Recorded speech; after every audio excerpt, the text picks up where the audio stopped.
அறிவோம் சிவசக்தி குருவே துணை. KMSM குமரி கலைக்களஞ்சியம் ராஜசேகர் ஆசான். வணக்கம் நேர்களே, நம்ம பார்க்க போகிறது தற்காப்பு கலையினுடைய நுணுக்க முறையில் கத்தி எடுத்து ஒரு ஆள் ஏற்கனவே போட்டிருக்கோம் வீடியோவில்.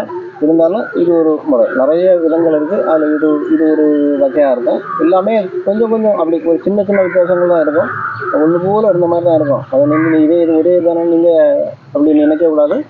பாருங்கள், ரொம்ப கவனமாக நீங்கள் பார்த்தா தான் சில விஷயங்கள் தெளிவு போகும். சரியா?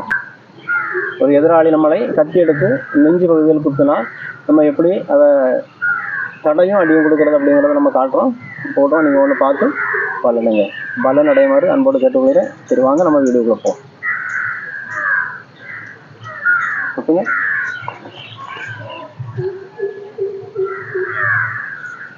பாருங்க நேரில் நீங்கள் பாருங்கன்னா, இப்போ நம்ம கொஞ்சம் ஸ்பீடாக செய்தோம்.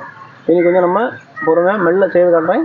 ஒன்று பாருங்கள், அவங்க குத்துறாங்க, நம்ம எப்படி பிளாக் பண்ணுறோம், பிளாக் பண்ணி அடி கொடுக்குறோம். அப்படி பிளாக் அடியும் ஒன்று போல் இருக்கணும். நம்ம தொழிலில் வந்து அதாவது அடிமறை களரி சிலம்ப கலையை ஸ்பீடு குயிக் இருக்குது, அதை நம்ம வெளியே எடுக்கணும். அது அப்போந்தான் நம்ம நம்மளை பாதுகாத்து கொள்ள முடியுமே தவிர, நம்ம சும்மா நின்றுட்டு இடது கை போட்டு இப்படி திறந்துக்கிட்டெல்லாம் இப்படி தடை இப்படி இடி அப்படிலாம் கொடுத்தா ஒன்றும் நடக்காது. அப்போ ஸ்பீடு குயிக் இருக்கணும்.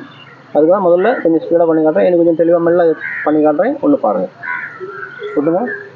பாருங்கள், இந்த வலது கை எடுத்து இப்படி, அதாவது இதுதான் தடை, முறையான தடை. விட்டுங்க. தடைங்கிறது இதான், நம்ம ஏற்கனவே வீடியோவில் போட்டிருக்கோம். இப்படி ஒரு கை எடுத்து என்றைக்குமே யார் இடித்தாலும் சரி அடித்தாலும் சரி இடது கை எடுத்து தடை பண்ணாதுங்க, பண்ணக்கூடாது. சரியா? சரி, விட்டுங்க. இனி பண்ணுறோம் பாருங்கள். பாருங்கள், இந்த இடி. சரியா?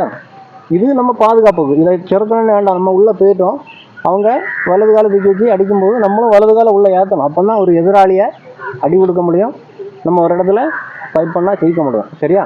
அப்படியே நின்றுக்கிட்டு அப்படிங்க குத்துங்க நீங்கள் அப்படியே இப்படி கட்டினா ஒன்றும் பண்ண முடியாது. இவ்வளோ கேப் இருக்குது. நம்ம இடிக்கும்போது அவங்களுக்கும் இடது கை சும்மா இருக்குது, அவங்க பிளாக் பண்ணுவாங்க. சரியா? அப்போது விஷயம் தெரிந்தவர்களை, அதாவது நம்மளை மாதிரி ஒரு தொழில் படித்தவர்களை அட்டாக் பண்ணணும் அப்படின்னு நினைத்தால் இப்படி தான் பண்ண முடியும். விட்டுங்க.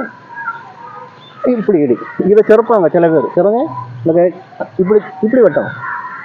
அப்போது இன்னொருக்கா பாருங்கள், இப்படிங்க பிளாக் பண்ணுங்க, இப்படி வெட்டணும். சரியா? அப்போ இதை தடுத்தா இது. அப்போ 2-3 பாயிண்ட்கள் சேர்ந்தால கொடுத்தா தான் ஒரு எதிராளியை நம்மளால் வீழ்த்த முடியும் என்பதை உங்களுக்கு அன்போடு தெரிவித்துக் கொள்கிறேன் அந்த வீடியோ மூலமாக. இந்த வீடியோ உங்களுக்கு பிடிச்சதாக இருக்கும். சப்ஸ்கிரைப் பண்ணுங்கள், ஷேர் பண்ணுங்கள், லைக் பண்ணுங்கள். உங்களுக்கு பிடிச்சிருந்ததுன்னா கமெண்ட் பண்ணுங்கள். நன்றி, வணக்கம்.